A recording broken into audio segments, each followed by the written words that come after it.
Hello superstars, welcome to month 3 of the education pack. This month is all about trains, more specifically steam trains.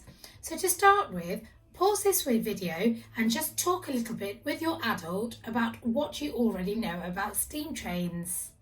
For instance, did you know that there was a time that steam trains were really common? They used to transport people and cargo over really long distances. They're not as common anymore. They're used more now for special events, days out. You might go on a steam train visit one day and have a meal on the train while you're visiting some sort of excursion, for example. The steam train has a special part called the locomotive. The locomotive is what runs the train. Can you say locomotive? Steam trains need coal to work. Coal is thrown into the firebox and burnt to create energy. Burning releases heat, which then boils water that's on board the train. When the water boils, it creates steam, which then gives energy to help the steam train to move.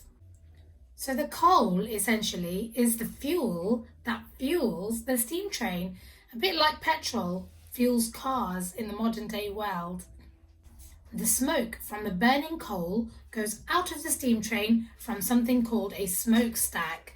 That's the bit that you see burning out of the steam train when it's driving along on the tracks. The water boils in something called a boiler. The steam generates pressure because it can't escape. This pushes at a piston at the front of the engine. The piston is connected to axles, which are connected to wheels, and the wheels obviously turn and make the train move.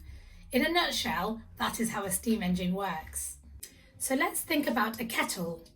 As the kettle boils, some of the steam escapes through the spout when the pressure builds up.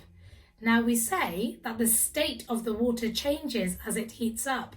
Now remember, there are 3 different types of state. Do you know what they are? Solid, liquid and gas. So when the water, look, is in the kettle, it's just a liquid. As the steam escape, it becomes a gas. So this is something that you can have a go at home. You might need an adult to help you. Just boil a kettle of water and watch as the state of the water changes from liquid to gas. There are other things you can do as well with water. So for example, see if you've got any ice in your freezer, or maybe freeze a tray of ice. Watch as it melts when you put it into a cup at room temperature. That's another thing you can do. Have a look in your education pack for this month. There are plenty more activities. You are going to be looking at the state of different materials and how they can change from one to another. Good luck. Let us know how you get on.